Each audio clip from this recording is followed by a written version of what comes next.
Bismillah ar-Rahman ar-Rahim. Alhamdulillahi wa kafa wa salatu wa salamu ala nabi al-Mustafa amma ba'd. Respected brothers and sisters, it is my pleasure that we are presenting this program from the Studio of Islam channel with Dr. Zakir Naik. Dr. Zakir Naik, mashallah, is our guest today, and he has delivered lectures in India, of course, but internationally in major countries, USA, Kuwait, Britain, Canada, Australia. Literally, he traveled, mashallah, and internationally he has, mashallah, given benefit to the community, to the society. Today, it is our opportunity and our chance. Inshallah, we will be taking telephone calls any minute right now. I understand that there will be thousands of our viewers who would try to phone in. It will be virtually impossible to accommodate everyone, and therefore we will take few selected questions. My personal request to everyone is, number one, the question or your telephone call should be strictly on the topic of today, which is study of comparative religion. And also, when you phone in, please make sure that the volume of your TV is switched off in advance, as we will not wait for you to do that and we have to move to next call. Jazakumullah, Dr. Zakir, pleasure to have you once again after short messages. Very quickly, one of our viewers sent us email and is quite relevant that in India there are many issues. One issue, mashallah, which is you are tackling already, about Islam and Hinduism and how to remove misunderstanding about it and how to prove from their books also. But at the same time, there are other issues like issue of Gujarat, the situation in Gujarat, and also Muslims required to take part in politics in India. So what is Islamic Research Foundation doing on that side? Because that is not known to everybody. Islamic Research Foundation is not a political organization. I mean, an organization dealing with dawah and conveying the message of Islam. But as far as the Gujarat issue is concerned, that is very important. And if we analyze that what happened in Gujarat, as you may be aware, that thousands of Muslims were killed. The statistics, some say 5,000, some say 8,000, some say 10,000. And if we analyze, more people died in Gujarat than WTC in New York on 11th of September. And the loss that took place in terms of loss to property, etc., was far much more as compared to WTC. There were thousands of women who were Muslim women who were raped. But unfortunately, in the international media, they never spoke about it. The Indian media, alhamdulillah, they gave a very good coverage.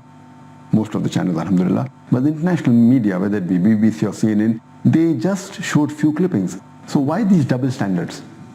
And we have to see to it that whoever the culprits were of this should be brought to task. They should be held responsible. If they don't, then we find many people taking the law in hand, which is wrong. Law should not be taken in hand. But if we find that many Muslims whose mother has been raped, the culprit is staying next door and no one is taking action against them. So that's the time these people, they take law in hand, which is totally wrong. But we have to see to it that we should not have double standards. Why, when Indians are killed, the international media doesn't want to speak about it. But when Americans and Londoners are killed, they want to blow it out of proportion. So we should be just and should not have double standards. Subhanallah. I mean, recent example we have is London bombing. And everyone, mashallah, they condemned that it shouldn't have happened.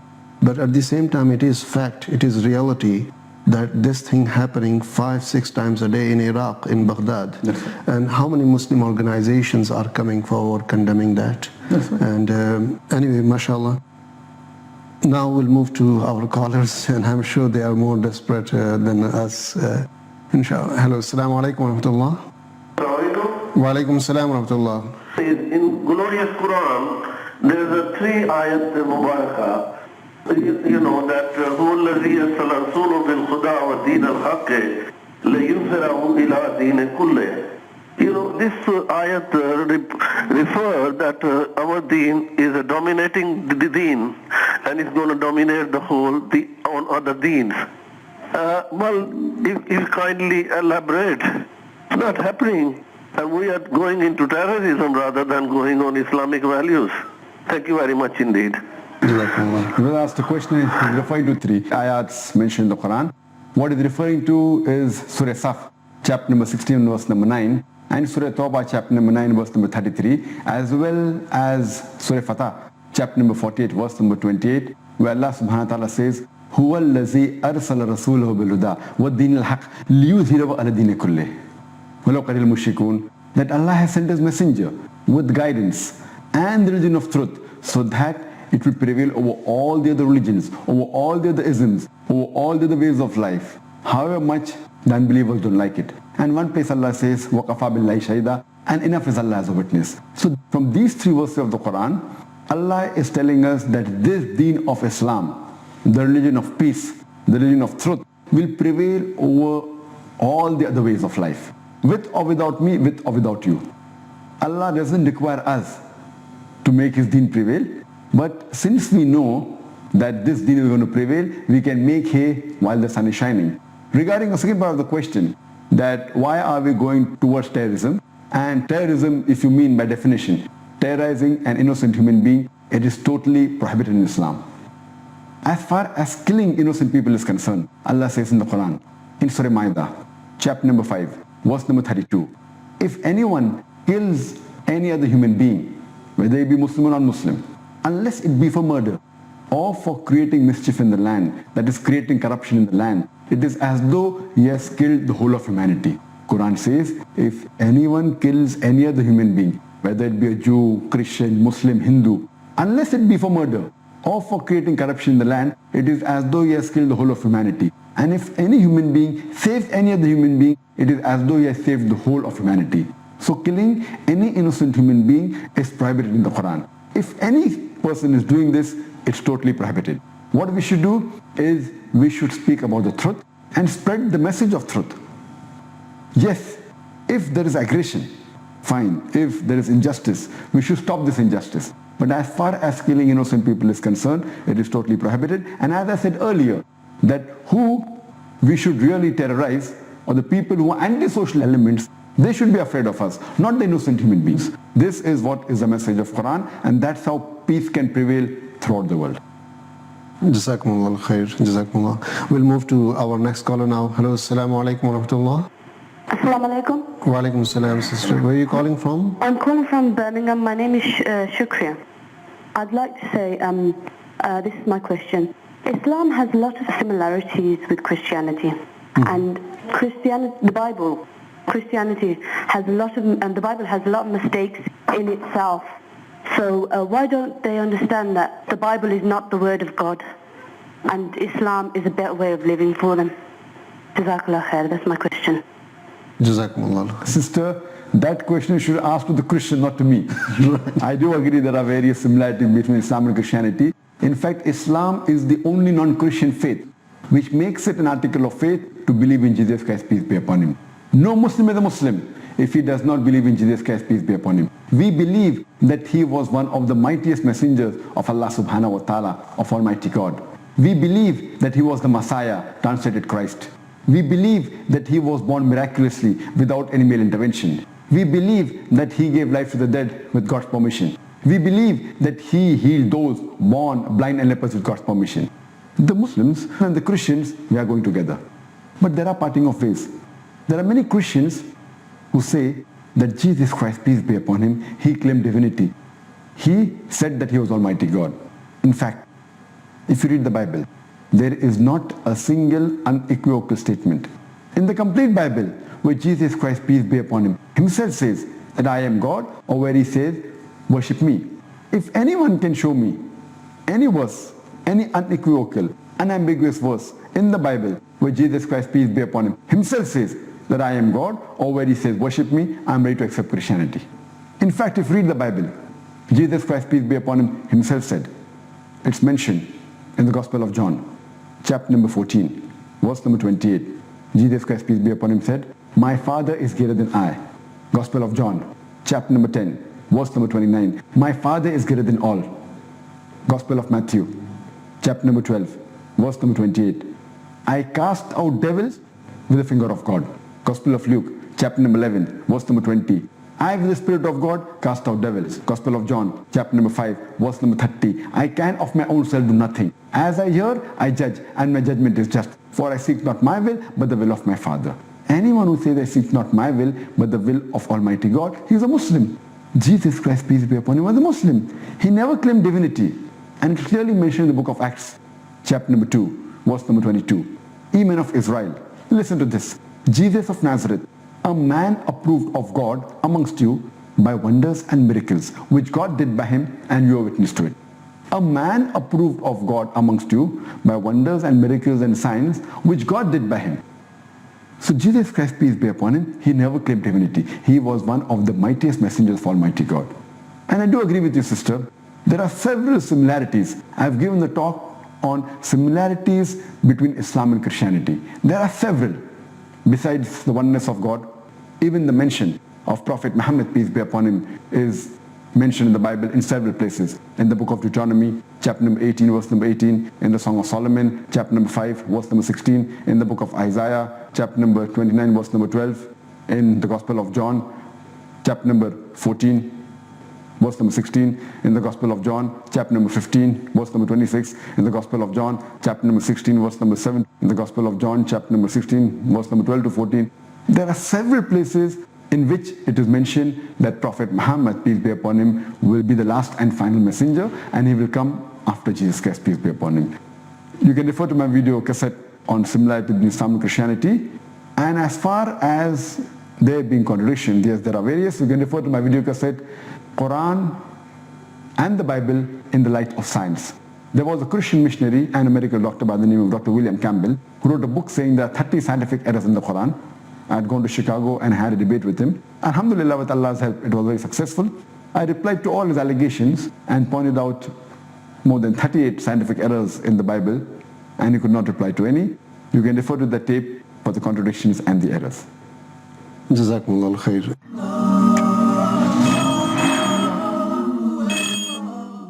One more question which came online basically, and that is another common question we are facing in this country is existence of God. Because today we look at people on the street and we see that they are English and we think that they are Christian.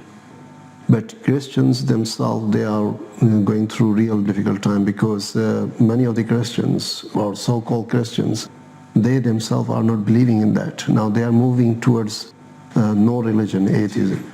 And so how can we convince them? As far as convincing an atheist who says that there is no God, the first thing I'll do is I will congratulate that atheist. I congratulate that atheist because he is thinking. Most of the other human beings, they are doing blind belief. Most of the Christians, they're Christian because father is a Christian. He is a Hindu because father is Hindu. The person is a Jew because father is a Jew. Most of the Muslims are Muslims because their parents are Muslims. This particular atheist, he's thinking his parents may be religious or he may have heard about the concept of God, but he does not accept that this thing can be God. So he rejects God. The reason I congratulate that atheist is because he has said the first part of the Islamic Shahada, the Islamic creed, La ilaha, there is no God. The only thing I have to do is prove to him illallah, but Allah, which I shall do inshallah. So half my job is done. For the other non-Muslims who believe in a false God, I first have to prove that the God they are worshipping is wrong, and then prove to them about the true one Almighty God, Allah subhanahu wa ta'ala. So here half my job is done. In order to convince an atheist, most of the atheists, they have knowledge of science and they think science is ultimate. I ask the atheist that if suppose an equipment is brought in front of you, who no one in the world has ever seen, is brought in front of you, and the question is asked that who will be able to tell you the mechanism of this equipment? The reply the atheist will give is the creator of that equipment. Some may say the inventor, some may say the manufacturer, some may say the producer. Whatever they say, it will be somewhat similar. Either the creator, the inventor, the manufacturer, the producer, it will be somewhat similar. Just keep this at the back of the mind. Then you ask him the question, how did our universe come into existence? And he will tell us that there was one primary nebula. Then there was a secondary separation, a Big Bang, which gave rise to galaxies, the stars, the planets, and the earth on which we live. This they call as the Big Bang. When we ask him, when did you come to know about this? He will tell us about 30 years back, about 40 years back. You tell him, this is mentioned in the Quran 1400 years ago in Surah Anbiya, chapter number 21, verse number 30.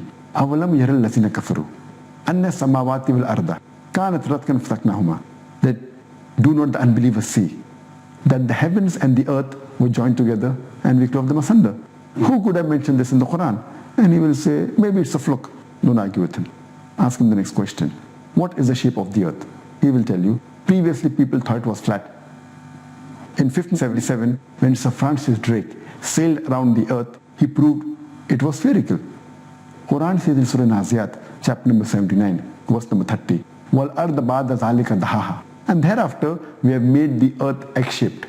The Arabic word dahaha specifically refers to the egg of an ostrich. And we know the world is not completely round like a ball. It is flattened from the pole. It is geospherical in shape.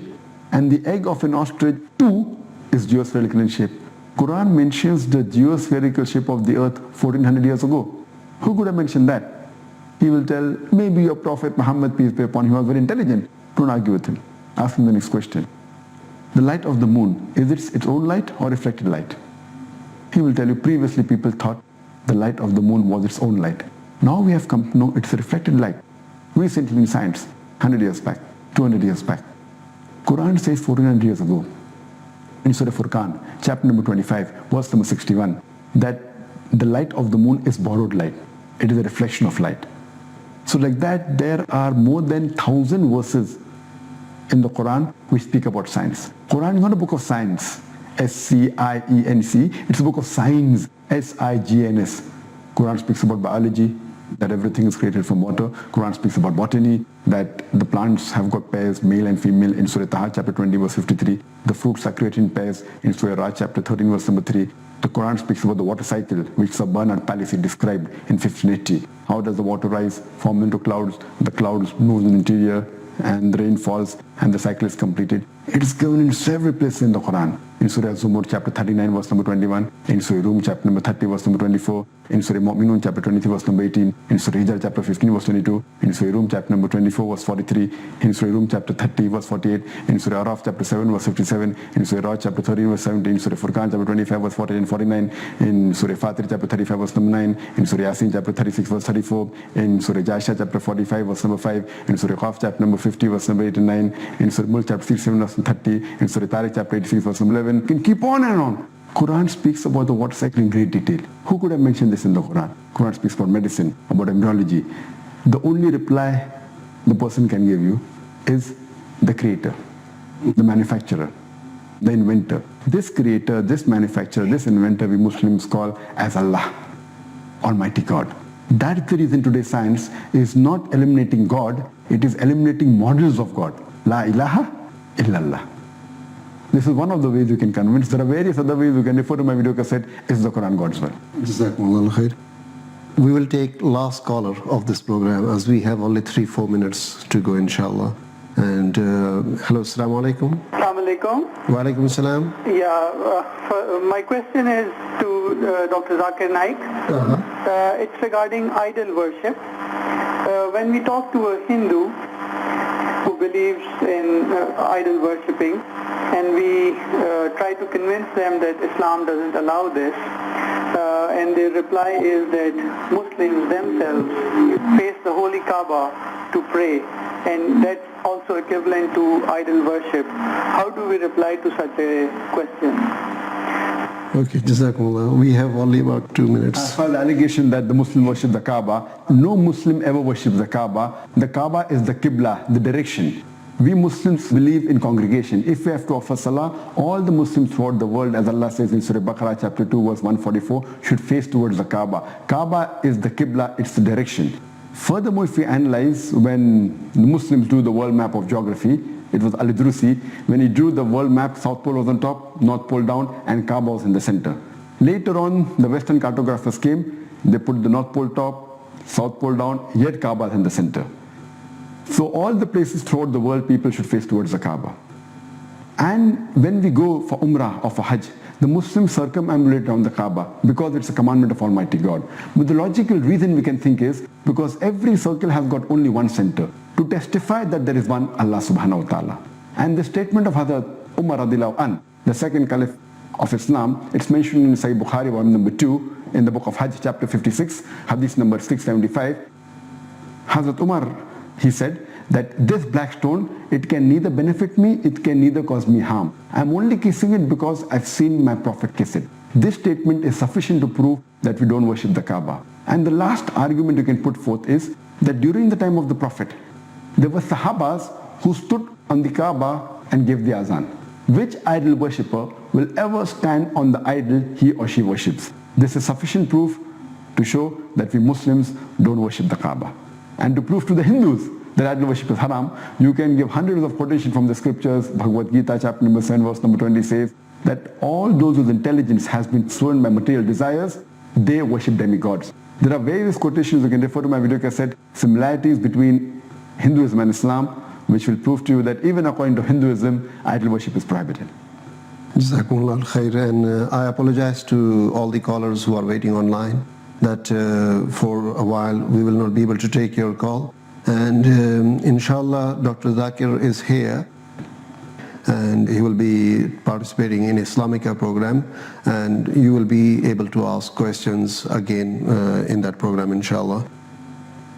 And very quickly, the holy books, Torah, Zabur and Injil, in which languages they were revealed? The Torah, Zabur and Injil, according to scholars, the Old Testament and the New Testament, since it was in Hebrew, so it is illogical that though the Jews, and Jesus Christ, peace be upon him, he was a Jew, he spoke but natural Hebrew, but we have the original manuscript in a different language. So that's one of the proofs that what they have, the original manuscript, is not in its original form. So the Hebrew Bible that we have today of the New Testament, it's a translation. Right. That is the reason the Quran, which is the last and final revelation. If there's something like the Old Testament and the New Testament, the Quran is the last testament. It was revealed in Arabic, it's maintained its pure form.